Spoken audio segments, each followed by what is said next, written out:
Welcome everybody to the SETI Institute Colloquium Series for today. It's my great pleasure to introduce Matt Tiscareno, our speaker. I'm Mark Showalter. I'm an investigator here at the Institute. Matt went to Caltech as an undergraduate, and he went on to the University of Arizona, where he earned his PhD in astronomy. There he worked with Renu Malhotra. In about 2004, he moved on to Cornell. That's where he worked with Joe Burns, who I can also add was my own thesis advisor, so we have a little bit of a connection that way. Matt arrived there to work on the Cassini mission. It was early, very early, just at the beginning of the Cassini tour, and he was working with the imaging team as an associate and more recently as a participating scientist. He caught my attention very early on in his career when he was the discoverer of a very interesting phenomenon in the rings called propellers. And I think he'll maybe even be talking about that today, but I've been keeping a close eye on Matt's career ever since then. And in fact, I am very, very happy to be able to say that come this August, he will be moving to the SETI Institute as one of our new principal investigators. In addition to his work on Saturn, he is looking forward. He's part of the planning team for a mission that we hope will fly someday called Uranus Pathfinder. We hope it to be a NASA-ESA joint mission that will be an orbiter around the planet Uranus, a planet we haven't visited with a spacecraft since 1986. So we look forward to that happening someday, hopefully very soon, but we'll see.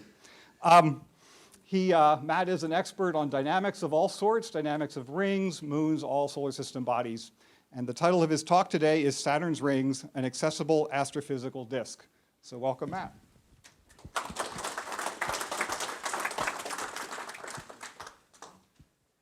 Thank you, Mark. I'm very pleased to be here. Thank you all for coming. I'm particularly pleased to be coming to the SETI Institute and working with Mark come this summer. So hopefully I'll be seeing many of you more often than I have been.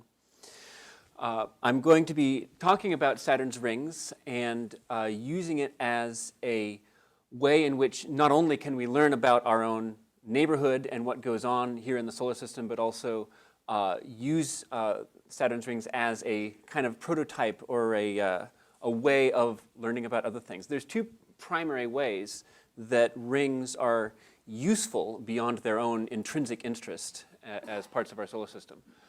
Number one is that planetary rings are astrophysical disks.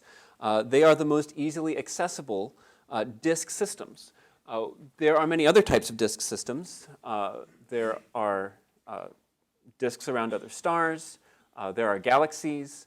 There's our own solar system back in its early days was in the form of a protoplanetary disk. And we can't go to these other stars to investigate their disks. We certainly can't go to these other galaxies. We can't go back in time to understand what our solar system was like in its early days. But we can go to Saturn, to Uranus, to these other objects that have rings, and we can learn about many of the processes that sculpt these other more remote disk systems. Another reason that planetary rings help us to learn about the solar system is that they're large and delicate. And they respond very sensitively to a number of subtle perturbations, and they can serve as detectors for surrounding planetary processes. The magnetic field creates signatures in the rings, and as one of the by investigating these is one of the ways that we can learn about the interior of planets like Saturn. We can learn about the meteoroid impactors. This will be part of my talk. We actually don't know a lot about what objects are flying around in the outer solar system, but by using Saturn's rings as a detector, we can actually get at that better than we've been able to do. Just from gravity, to learn about the interior structure of the planet. Actually, the most sensitive way that we currently have to do that is by looking at how rings precess, how they rotate around, an eccentric ring rotates around the planet.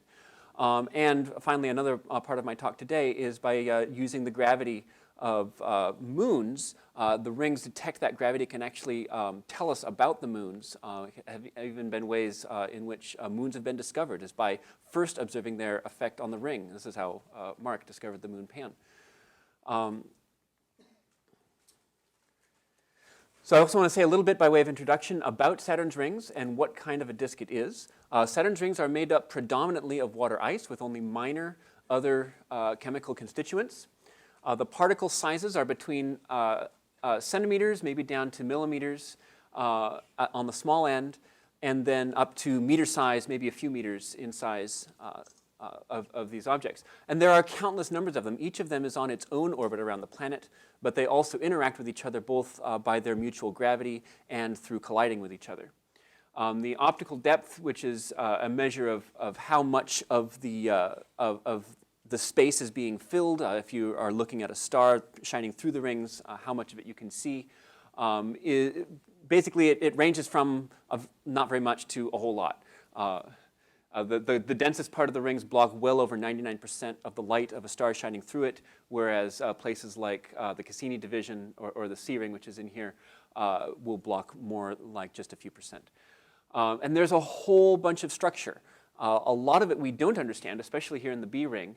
And because we don't understand a lot of it, there's not as much to talk about. So it's not going to be a major part of my talk today. I'm going to mostly talk about structure that we can understand, just because it's kind of how scientists often work, is where if you're starting to make some progress, you keep pushing on that spot.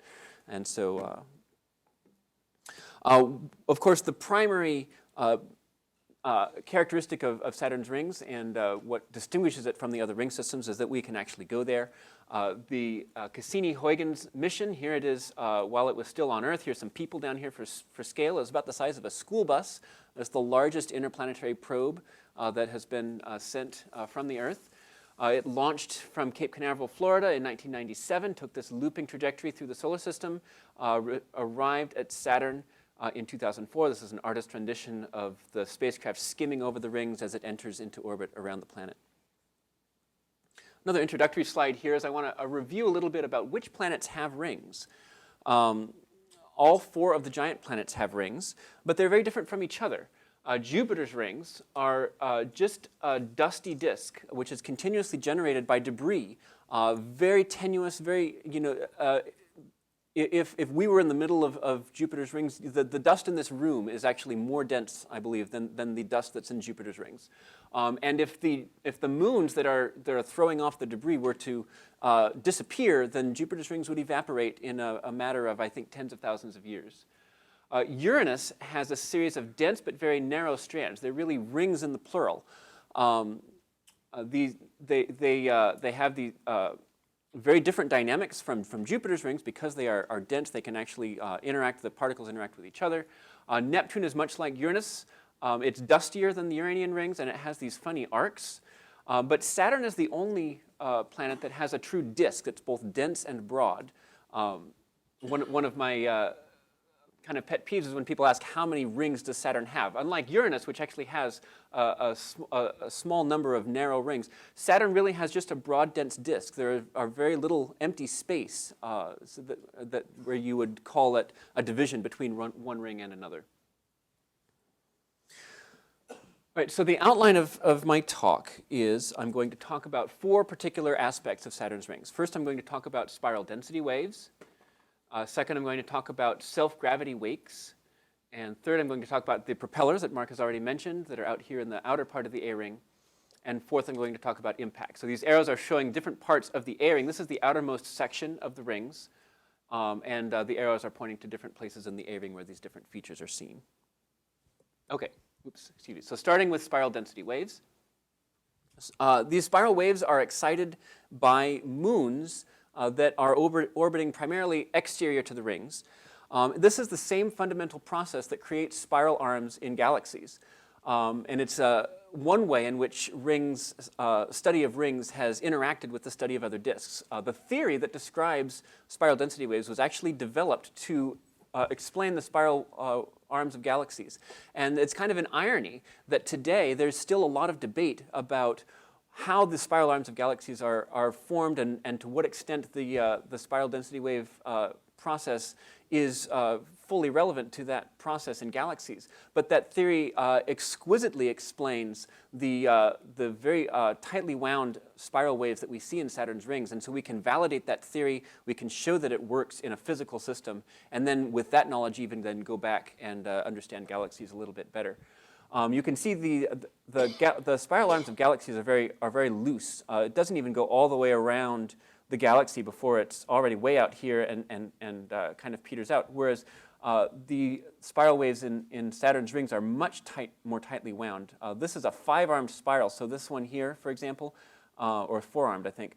So this one goes then all the way around the planet and comes around as the 4th wave here, and then goes all the way around the planet again.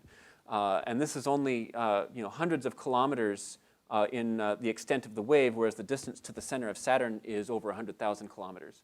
So these are very tightly wound spirals. And what they can do for us, in addition to understanding them and the interaction with galaxies, every single one of these waves actually functions as a scientific instrument that's been embedded in the rings for our benefit. So that's a philosophical question, and I'm a scientist. So we can describe a theory of how the structure of these waves should work, and in the standard theory there are 5 variables that we can then take the actual waves that we observe and fit them to this theory, and we can learn about the environment of the wave. So first we have the wavelength, and so how far apart each of these wave crests is basically, and that tells us how much mass there is in that local area of the rings, because the restoring force is actually the gravity of the ring material around where the wave is propagating. So by measuring this wavelength, we're actually measuring the surface density, the local density of the ring. If we didn't already know it because of the moon's orbit, we would know from where the wave begins. That would tell us something about the forcing. What object is forcing this wave, how often it's orbiting around the planet, or in some cases we've even found that it's some structure within the planet that is moving around, and we learn about those frequencies from where the wave actually is, from just a radial translation back and forth. Then we have this damping parameter. You can see that the amplitude increases and then it decreases again. And this turnover point tells us about the friction inside the rings, the viscosity, how much the ring particles are rubbing against each other and damping out the motion. That local ring viscosity is also something that changes throughout the disk and that these waves are telling us a lot about. And then the actual amplitude here tells us about the mass of the driver. How big of a thing is driving this wave. If it's more massive, it's going to drive a bigger wave, and so forth. So here's what we do. We have, this is an image that was taken by Cassini, one of our better images. And we can see a number of waves here. Some of them are big enough that you can see them quite clearly. And every one of these waves is driven by a resonance with a moon. So for example, this one here is the Prometheus 12 to 11 density wave. So that means that every time Prometheus goes around Saturn 11 times, a ring particle at this particular location goes around Saturn 12 times. And so every 12th time, then that ring particle gets a kick from Prometheus at the same location, and those kicks then add up and end up driving this wave. And the wave propagates outward, because density waves generally do for physical reasons I don't have time to get into. This one here is a bending wave, and it's a 5 to 3. You can see it's actually a second order wave because the difference between 5 and 3 is 2. That makes it, it's actually a weaker resonance, but because Mimas is such an enormous moon, it's actually a stronger wave than this Prometheus wave. And because this is a bending wave, that means this is actually a corrugation in the ring. The density waves are more like sound waves. The motion is all in the plane of the ring, whereas the bending waves are more like corrugations, like if you propagate a wave along a jump rope, where the motion is vertical, but the wave propagates in the other direction. And the bending waves propagate inward. What you also see here is a lot of other structure that's kind of hard to interpret. It kind of looks like record grooves a little bit, for those of you who remember vinyl records. And in the image, it's hard to make much out of that. But now what we can do, so here's that same image. Now you take this image and you collapse it down into one dimension, because in the azimuthal direction, the direction going around Saturn, it's pretty constant, and so we can take it all and add it up. And so all we want is the radial dimension, the distance moving away from Saturn, and then we just have brightness as a function of radius. And so this curve that's across the top then is just the brightness as a function of radius. And what I do then is I take it and I put it into basically a frequency detector. So again, the x-axis here, the horizontal axis, is a location along the signal. where you are in your distance from Saturn. And the vertical axis here is now frequency. So higher frequencies are here, lower frequencies are here. And where you see a darker shade of gray, that means that that particular frequency is present in the signal at that location. So you can see then that for each of these dashed lines is the prediction of what that particular resonance ought to be doing in the frequency domain. And you can see that this matches up pretty well. And so this tells us then the slopes of these lines, again, as I showed you a few slides ago, have to do with the wavelength of the wave. And that tells us the surface density, the local density, how much ring material there is. And so by tuning that, I can actually change the slopes of these lines so that they actually match the data. And that then tells me what is the local density of material at this location in Saturn's rings.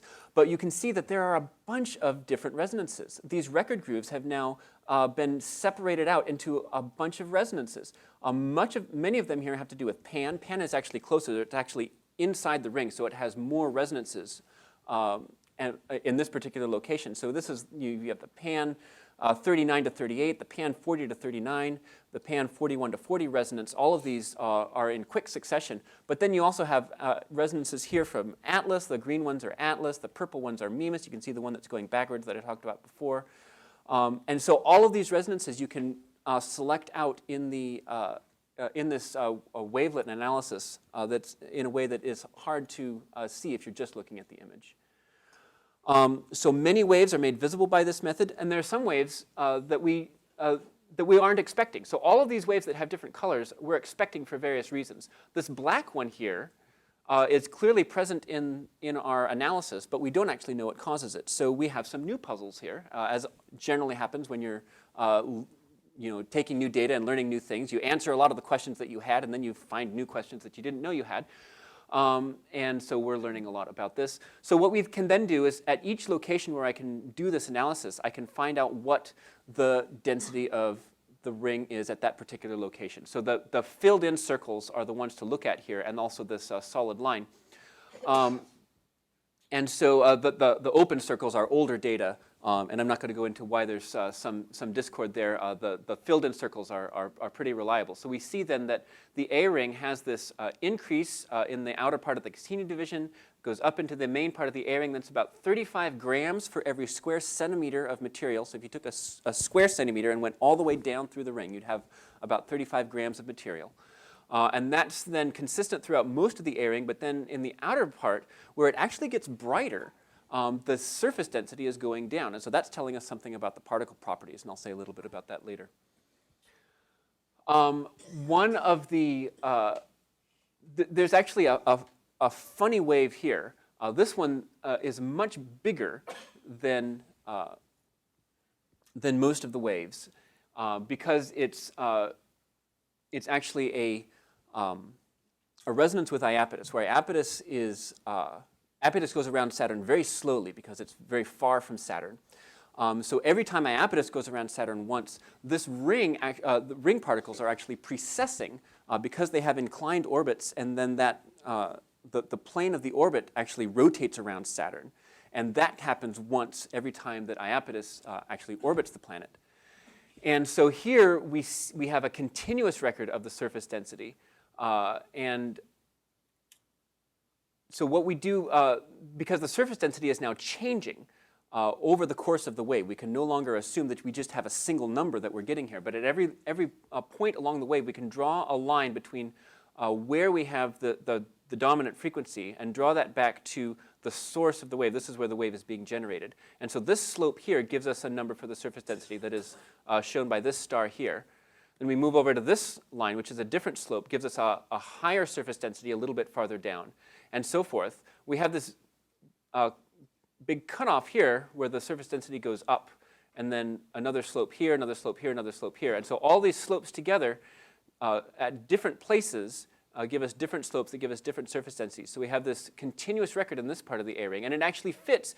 These symbols here are the kind of smaller waves that I was showing you before, and they actually fit with this record of the continuous surface density that we have in this particular region. But this is a surprising result. So this is that same curve that I showed you in the last slide, the surface density as a function of the distance from Saturn in this part of the A-ring. This is what the brightness looks like. So you have down here, it's very low. This is the Cassini division. The dark gap between the A-ring and the B-ring was first discovered by Giovanni Domenico Cassini back in 1675. It was one of the first structural things in the solar system that was seen with a telescope. Cassini only saw it as a gap, just a dark gap between two bright rings. We now know that it actually does have a lot of material in it and a lot of structure. It's just a lot dimmer than the A-ring and the B-ring on either side of it.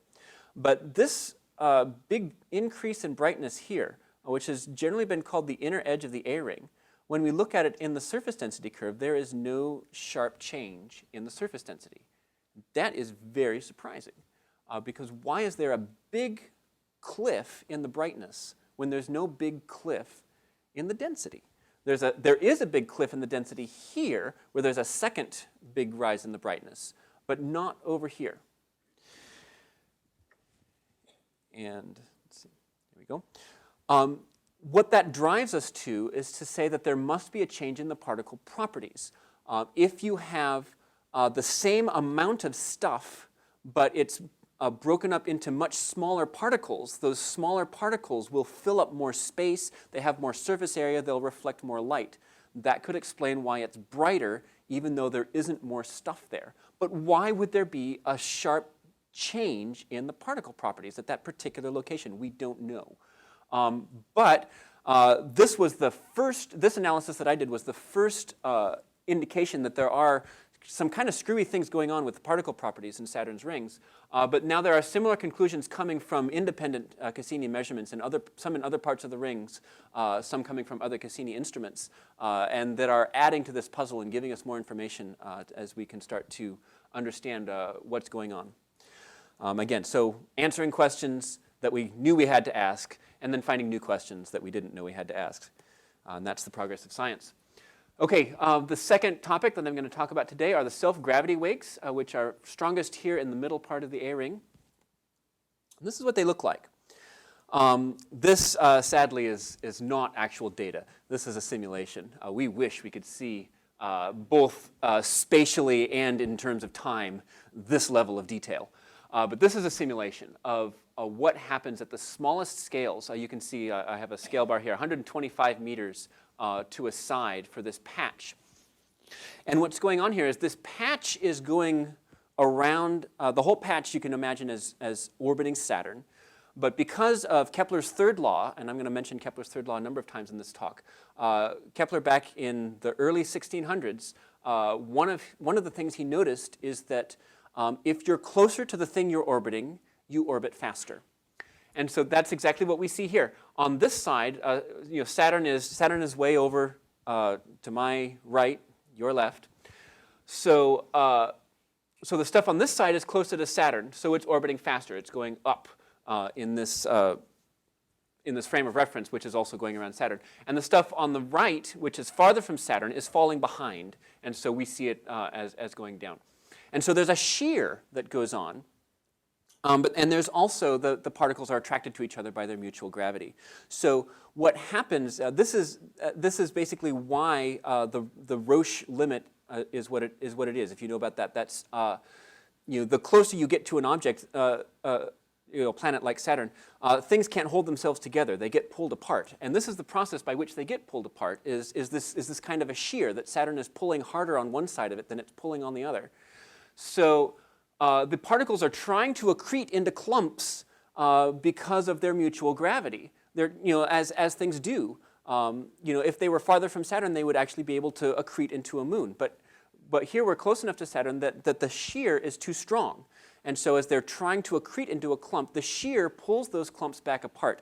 And so you get these structures, these elongated, constantly changing structures that characterize the fabric of the ring.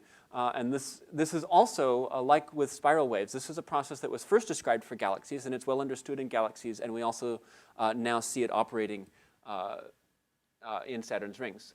Now, I said what I just showed you was a simulation. We can't actually observe things at that level of detail, but here's something that we can do. We can watch when Cassini observes a star pass behind the rings. I already talked about this a little bit.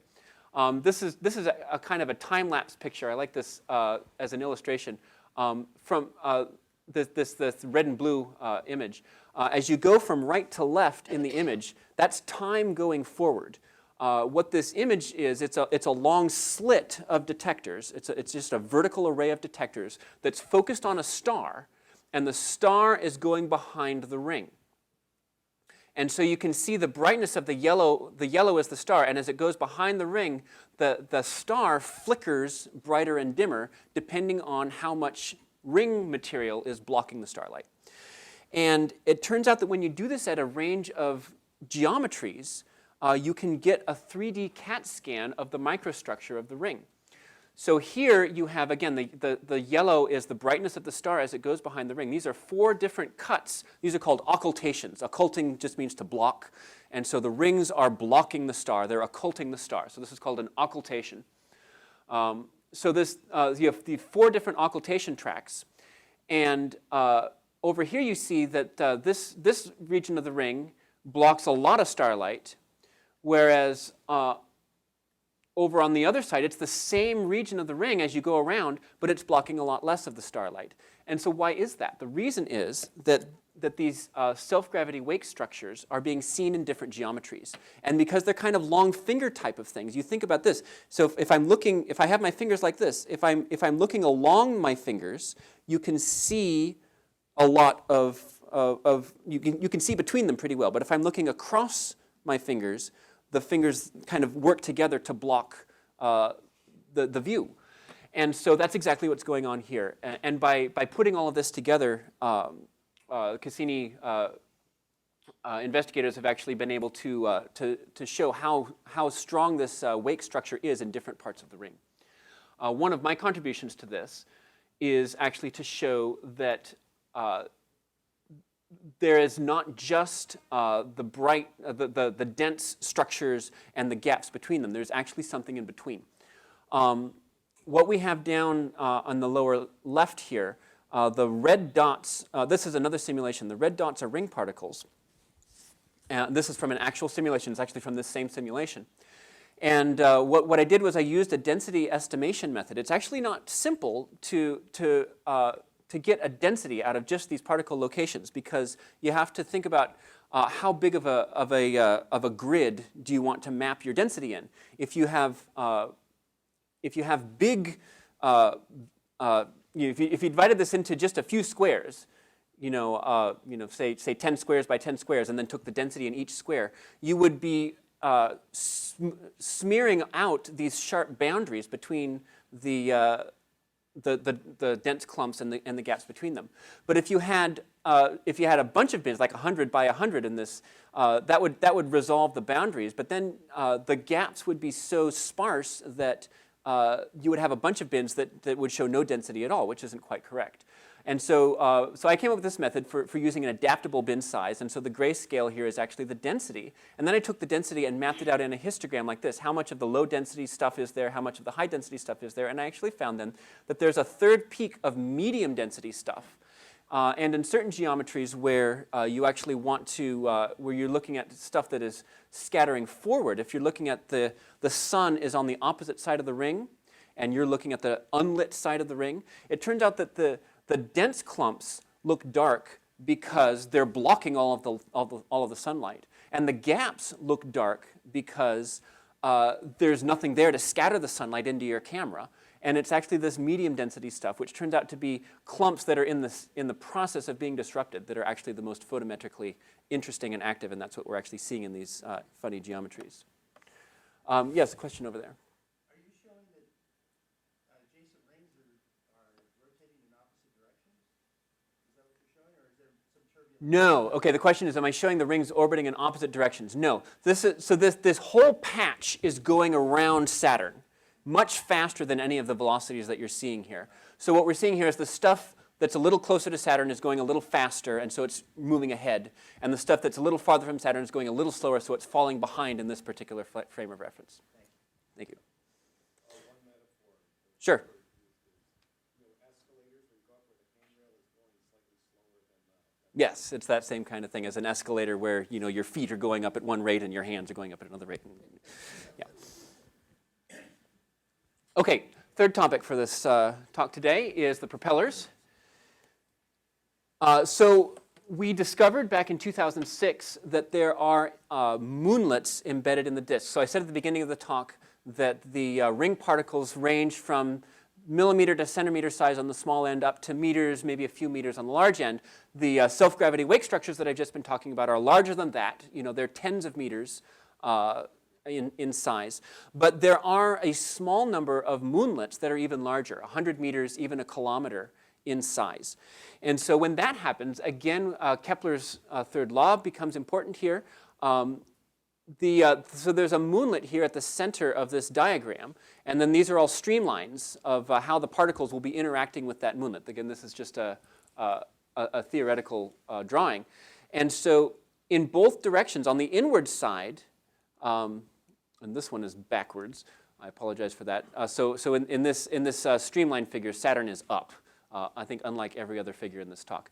So the stuff that's closer to Saturn is moving ahead, and so the disturbance from the moonlet gets carried forward in this direction, whereas the stuff that's farther from Saturn is falling behind, and so the disturbance falls behind. And so you get this kind of two-lobed structure where the lobes are parallel to each other, but they're offset. And that looks kind of like a propeller. So we call them propellers. So it's a propeller-shaped disturbance. And we are now tracking these objects. We don't see the moonlets themselves, but we do see the propeller-shaped structure that they create in the ring around them, this propeller-shaped disturbance. So we see several examples of them here on this slide. This is the first time that we have ever been tracking the orbits of objects that are embedded in a disk. Everything else in the solar system that we know about, where we track the orbits, is orbiting in free space. But here we actually see what happens when you're plowing through a disk. And so for those of you who think about protoplanetary disks or circumstellar disks, this is obviously very interesting because we are observing up close the same kind of thing that you see in your simulations and theories. And we actually are seeing changes in the orbits as these moonlets are interacting with the disk. And that's what I'm going to talk to you about next. Okay, so as I just said, this has strong analogs to protoplanetary disks, and the prospect of the better we understand what's going on in Saturn's rings, we might be able to then understand these planetary formation models. So all of these are simulations of planetary formation processes, and you can see that these propeller-shaped structures are very similar. So we do see the orbits changing. There's one propeller in particular, because these are propellers, and we haven't gotten official IAU names for these things, but we've given them nicknames based on aviation pioneers. So the propeller that has turned out to be the most interesting is named Blériot, named after Louis Blériot, who flew across the English Channel in 1909, the first person to do so. And Blériot turns out to change its orbit. This is now, this plot goes from 2005 to 2010. So we've got 5 years of data shown here. The y-axis here is plus or minus 0.1 degrees of longitude. So that seems like it's not very much. And in fact, it's very significant that 0.1 degrees is a pretty small angle. So that means over 5 years, and this has gone around Saturn over 1,000 times, and the deviations are less than 0.1 degrees of longitude. So that means that we do have an object on a Keplerian orbit, an orbit that is of the usual kind of orbit. But these deviations are very significant. 0.1 degrees of longitude is a few hundred kilometers, much larger than the size of the object itself, much larger than our precision as we measure its position. And we can see also that these deviations are correlated with each other. You know, it's fallen behind here at the beginning, then it moves ahead of the average orbit, then it falls behind the average orbit again, and then it seems to be moving ahead again. So what is the cause of these changes? It is probably interacting with the disk. It likely has an implication for migration processes, in particular what's called type 1 migration, which is a particular kind of a way that a protoplanet falls in towards its disk falls in towards its star because of interactions with the protoplanetary disk. There's one way in which the existence of hot Jupiters or planets that are very close to their stars is explained. There are several explanations for this that have been proposed. One is that you have smooth interactions with the disk. One is that you have basically statistical interactions with particles or things in the wakes in the disk. My preferred explanation is actually both. You have smooth interactions that are punctuated by catastrophic interactions. There is also a suggestion that this is some kind of resonance with the moons and not actually an interaction with disks. Okay, I am going to skip some of the technical detail and go a little bit faster. I'm going to skip that slide. So type 1 migration, which is this idea that you have an asymmetry in torques because of the disk, and so it will the moon or the protoplanet will inevitably just spiral inward. That requires the disk to be homogeneous, to be a flat disk in terms of its density. And we know that it's not homogeneous in time. There are these self-gravity wakes, for example, and there could be other interactions with clumps in the disk that could push a propeller moon around and cause these kinds of changes. But we also know that the disk is not homogeneous in space. We know that it has radial density gradients. It's denser in some places, and then if you go farther out, it's less dense. And so you would expect these propeller moons to actually look for places that are local minima in the density, where it's denser on both sides of where the propeller is, and that would be a safe place for the propeller to stay. And if it gets kicked in either direction, then you would expect it to go back to the equilibrium. Since we found these objects in the last few years, Cassini has started to look at them more often. So we're actually now seeing, we actually have more data points here in these last few years than we do earlier. This is one of the propellers called Santos Dumont.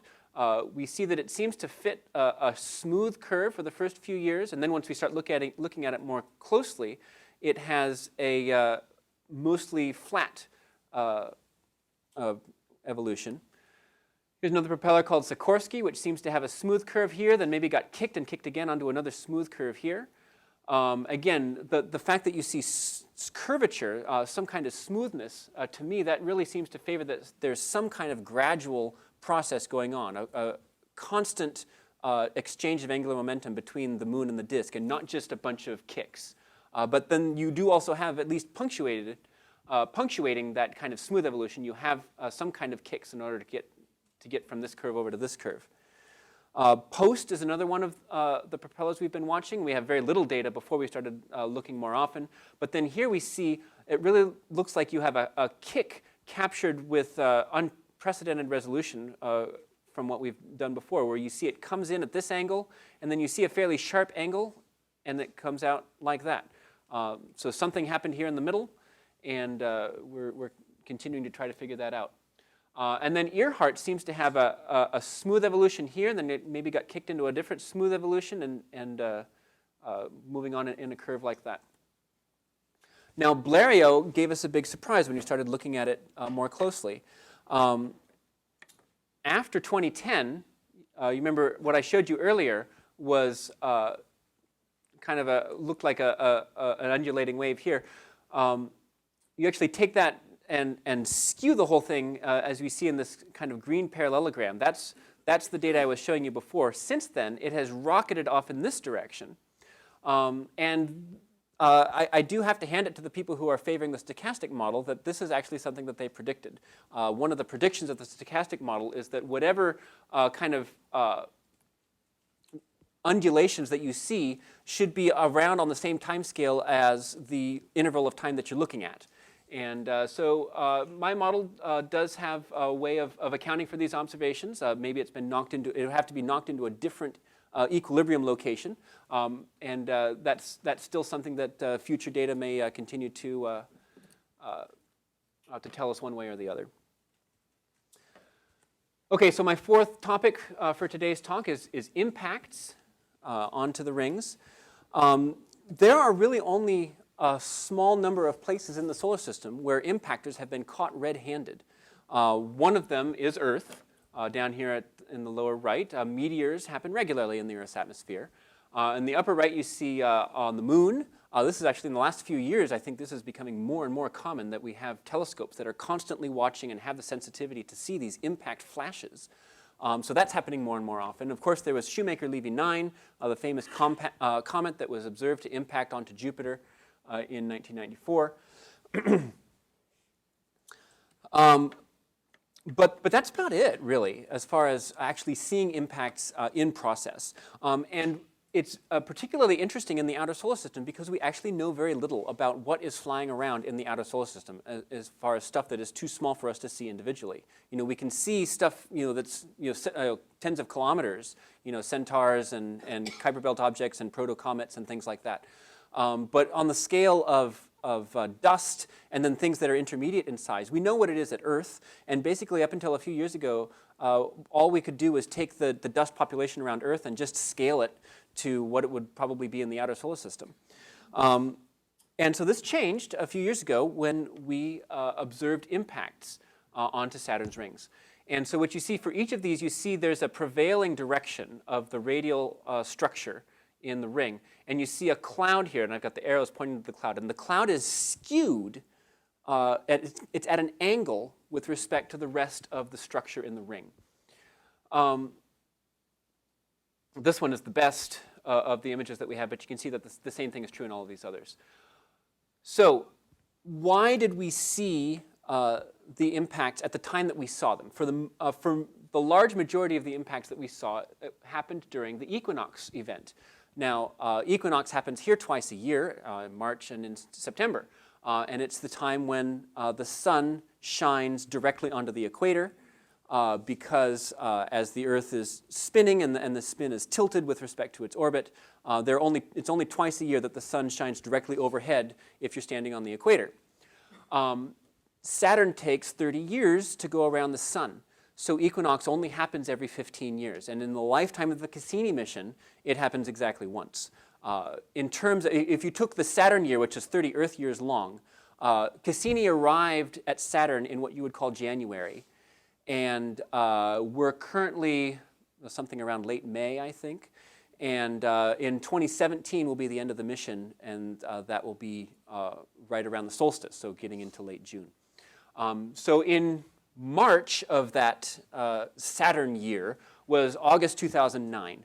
And so this was when the sun was shining nearly edge on to the rings. And so the rings then became very dark, especially in locations where you actually see the rings look a little bit brighter over here. And that's because the lit face of Saturn is reflecting light. And so this is actually Saturn shine illuminating the rings. Over here, where you're away from the Saturn shine, the rings are very dark. But also because of the edge-on character of the sunlight, any vertical structure is going to be strongly highlighted. So here's a schematic of what was happening during the equinox event. So the sun is shining edge onto the ring, so this black line is just meant to represent the ring. And so you have these rays of sunlight that are pretty much missing the ring. Except for if you have some kind of dust that's getting thrown up out of the ring plane, that dust is going to catch the sunlight and reflect it towards the spacecraft. And so that causes these impact clouds to be much, much brighter by a factor of several orders of magnitude than they would be at most times. Now, here's a little bit about the geometry. This is the only equation in the talk. You don't have to understand it. The geometry of these impact clouds looks like this. So this is the same the best observed impact cloud that I showed you before. I've now kind of rectified it into a grid so that azimuth, the direction of going around Saturn is the horizontal axis, and radial, the distance away from Saturn, is the vertical axis. So you see that it forms a straight line, and it has a straight line that is canted at a particular angle from the direction from what you would call the horizontal direction. And as the cartoon down here is showing, again, Kepler's third law is rearing its head. Because the material that is closer to Saturn is going faster, and the material that is farther from Saturn is going slower. If you start with a circular impact cloud and then just let it evolve with time, it's going to shear out. And not only is it going to shear out, the angle that it makes with the horizontal tells you how long ago the cloud was formed. And so we didn't see the cloud, we didn't see the impact itself, but we can pinpoint the moment in time when the impact occurred based on the angle that we see this cloud making with the horizontal. And this equation here is just how that angle is theta, t is time, and p is the period of one orbit, how long it takes for one orbit to go around the planet. So we can then take that, the same curve then is the black curve here. So the horizontal axis here now is time elapsed since the impact in units of how many orbits around the planet. And the horizontal axis here is the cant angle. Now the great thing is, and this was something of a fluke, I actually did a little calculation of the probabilities, and it's actually not very probable that this would happen. But we actually did see the same impact twice at 2 different times. So the first observation is the upper line here, observation AX1, and that was at an observed angle. So we have observed the angle there, and there's actually a thickness to this line that indicates our error bars on that angle. Then we have a second observation down here, AX2. You can see the line is a little bit thicker because the cloud was a little bit dimmer because it was a little bit older. So it was a little bit harder to pin down the angle. So our error bar is a little bit thicker, but it's still pretty good. So we know that there's one point here and there's one point here on these 2 different angles. And we also know the time elapsed between the 2 observations. So that means this whole structure of these 2 data points connected by this red line can kind of slide back and forth on these 2 bars as if they were rails. And darned if it doesn't work out that both of the points fall on the curve at the same time, which indicates that it's very likely that the curve is actually evolving just like this cartoon down here says. So this was my initial conclusion as I was starting to look into this impact cloud. But then one of my collaborators said, but wait, that's too simple. That's not actually the way we would expect the ejecta from a single impact to evolve. Because if a single object is impacting the ring and throwing material in all directions, that material is all going to have different eccentricities to its orbit because it's being thrown in different directions. And so you should actually, and without getting into the details of orbits, which I love, and you should stop me, and I'm going to stop myself. But without getting into that detail, you would actually expect it to look like this. Here's the movie starting again. So it starts with a large angle, and then the angle rocks back and forth once every orbit. So you can see that this curve looks awful for fitting the data in one way. I mean, it's way more complicated, right? The dashed line here is the curve from before. This curve it's oscillating back and forth constantly, but it is more complicated. But at the same time, it gives us a whole bunch more opportunities to fit the data. You would expect if things were just random here that it would be easier to fit this curve because it crosses our 2 observations like 6 times. But as it turns out, these are the residuals here, and they're way worse. Here's the residual on the earlier slide. I'll go back. Oh, I'm sorry, I didn't have the residual. The residuals are way worse. It actually works better if you have the model that seems too simple. And so how can we make the too simple model work? The way the too simple model can work is that the impactor had already broken up before it impacted the rings. So there probably was a first pass. The impactor probably passed through the ring and got itself broken up into a stream of material and then came back for a second impact. And then you had a bunch of surface area from this stream of material impacting the ring. And then you had a simpler cloud of the kind I was describing at first, and you can make all the observations work together. So with all of that information, then we can get for the first time an empirical measured rate at how much stuff is impacting onto Saturn's rings. For this size range, centimeter size to meter size is probably the size of the initial impactor before it got broken up. That's way too small for us to see with a telescope. We have no idea how much stuff like that is flying around in the outer solar system, but it's way too big for a dust detector. So dust detectors can't tell us much about this particular size range. So this curve down here at the bottom is actually the dust, how much dust there is as a function of the size of the dust in the vicinity of Earth, and then just scaled up to the Saturn vicinity. And the limits that we have from our observation actually are pretty much confirming that the way that scaling had been done before, it was more or less correct. But again, this is for the first time actually directly measured in the outer solar system using Saturn's rings as our detector. So my conclusion is that Saturn's ring is an accessible astrophysical disk. It's not light years away, and it's not billions of years in the past. We can visit this disk at close range, and we can observe a number of different phenomena that also operate in disks of other kind. Rings also function as detectors. They tell us about their environment, including meteoroids and things that are impacting. There's a lot that we understand here, and there's a lot that we don't understand. And so my final word of caution is don't believe the simplicity of your models, particularly people who are studying protoplanetary disks around other stars. Models ought to be as simple as they can possibly be, given how much you know. And so, by necessity, our models of protoplanetary disks are fairly simple. But always keep in mind that when we look more closely, things are always more complex than you expect. And you always answer the questions that you had, and then uncover new questions that you didn't even know that you had to ask. So, thank you very much.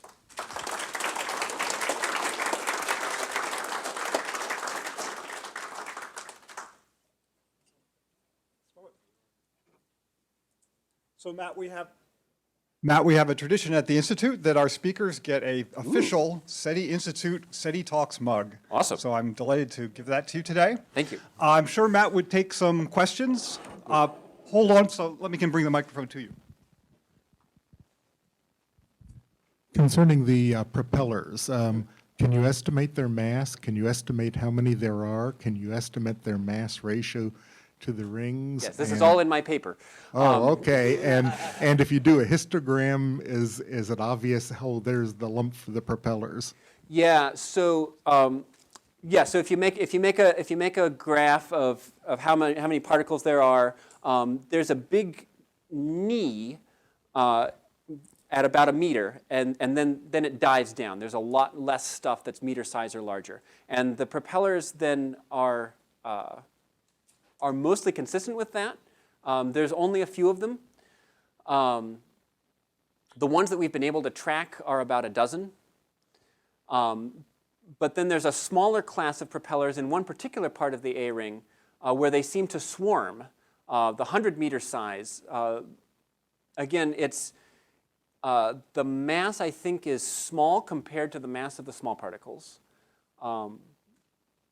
But there also are changes. The 100-meter class seems to be missing farther out where we see the kilometer-sized objects. But the kilometer-sized objects seem to be missing in the middle part where we see the swarms of 100-meter-sized objects. So there are changes, again, changes in the particle properties in different parts of the ring. Why don't the moonlets that are in the rings that are far away from Saturn collect up more mass and become a full-fledged moon? Aha. You are tempting me to get into some really fun dynamics. Okay, so the Roche limit, we think about it as a distance from the planet, and if you go inside that distance, you'll get pulled apart. It turns out that Roche limit actually depends on your density. So if you are more, and it makes sense, right? If you're more dense, you're going to be able to hold on to your material closer to the planet. So you can actually take that equation and turn it inside out. And at any given distance from the planet, you can calculate the density that an object has to be in order to hold itself together. So if you start with a dense core, maybe like a single chunk of ice, it's going to be more dense than that Roche critical density. And then it will start, because there's abundant material in the ring, it's going to start accreting material and trying to fill up its region of its gravitational influence. But the material that it accretes is going to be fluffy, kind of more like snow. It's going to have a lower density. So the total density of the object is going to go down as it accretes material. And so eventually, it will reach that Roche critical density, which is the same thing as saying that it has filled its own gravitational sphere of influence. And once it's done that, it can't grow any farther. Over here. I'm KRS Murthy. Have there any extra Saturn mass, some whatever mass it is, reasonable to make it itself a moon? Has it entered in the history into the rings and created a, it may not be a full circle, but over time it may, just because of the friction and all that, become more and more regular, if you want to call it. Has there anything in the history, or is it all driven by Saturn and material around it? Nothing extra around it? When you say history, do you mean the history that we've been able to see, know, or do you mean obviously, what we can infer from what we infer see from, now? and if it has come there and So- got trapped into that ring? So it's so there's a current idea that I think there are various ways I could answer your question. So one thing I could say is that one current idea that dynamicists are currently talking about is that a number of Saturn's moons might actually be more like 100 million years old and have spun off from the ring more recently. Because if you take their orbits and how they're changing and rewind that backwards, that's kind of how it works out.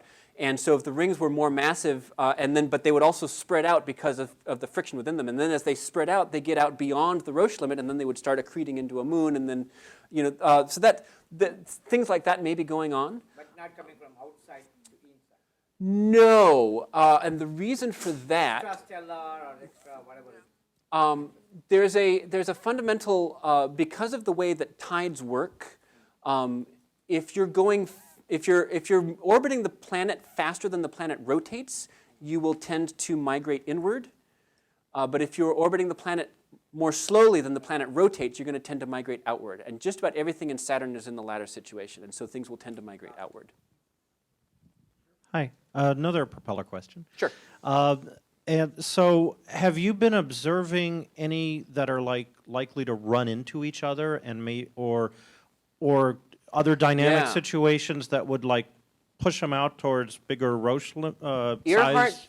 Earhart and Post are at almost exactly the same distance from Saturn, and they seem to have.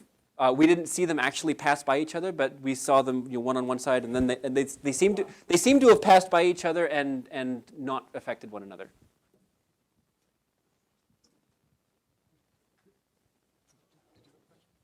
Well, maybe this is a question that's related to his question. Is there a general migration of material from outer to inner, or is it falling into the planet, or is there kind of a mixture of how materials orbit around the planet? Maybe some of it stays in orbit, some of it falls into the planet, some of it migrates outwards. Just kind of a mixture of pathways. There's a lot of long-term stuff going on, and most of it is too slow for us to directly observe. But we can kind of construct models and plug what we know of physics into it and see how things would evolve. Moons are mostly migrating outward, and I think after now Cassini has been tracking the orbits closely for over 10 years. I think that there's some new work coming out where those observations are finally good enough that some of that evolution is actually now starting to be observable, but it's very subtle. In the rings themselves, part of a major part of why the moons do migrate outward has to do with the fact that it's a single object at a single longitude, because the rings are circumferential. You don't have the kind of asymmetry of torques that would drive migration in the same way. So there's, other than kind of friction among themselves ought to cause the rings to spread in all directions, but some material ought to just stay where it is. Whereas tiny bits of dust have electromagnetic charges, and there are electromagnetic effects that will cause them to spiral inward. There's all kinds of things going on depending on what kind of thing you're talking about. We've got time for one or two more quick questions. Actually, I was wondering if there are any need to model electrostatic effects with some of these phenomena? Yeah, so if you get down to micron-sized particles, yes. Micron-sized particle is where electromagnetics are an important perturbation on the gravity. And then you get even smaller to, fractions of a micron and down to nanometers. And then gravity is a small perturbation on the electromagnetic effects. But I mostly deal with the stuff that is so large that electromagnetic effects are not important. I'm wondering if your work has shed any light on the question of where the rings came from. Was all this stuff, or a lot of it, once part of a single large object? Mm-hmm. Yeah, that's a big question. One of the really surprising observations about Saturn's rings is that it is so pure in terms of its water ice. That's a surprise because you would expect the original parent body to have a mixture of ice and rock.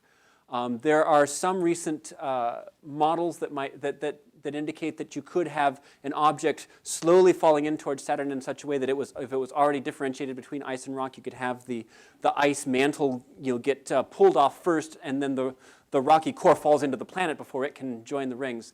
But there are also some questions about whether that really works. There are some indications that the rings may be. It's easiest to make the rings at the beginning of the solar system because you have a lot more stuff flying around chaotically.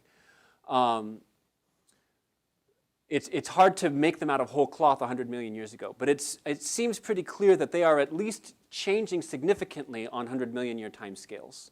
So maybe you have some kind of primordial core, but a lot of the structure that we see is not 4.5 billion years old. But that's certainly a very active field of research right now. Well, thank you very much. It's been a really interesting discussion. Let's thank Matt once again. Thank you.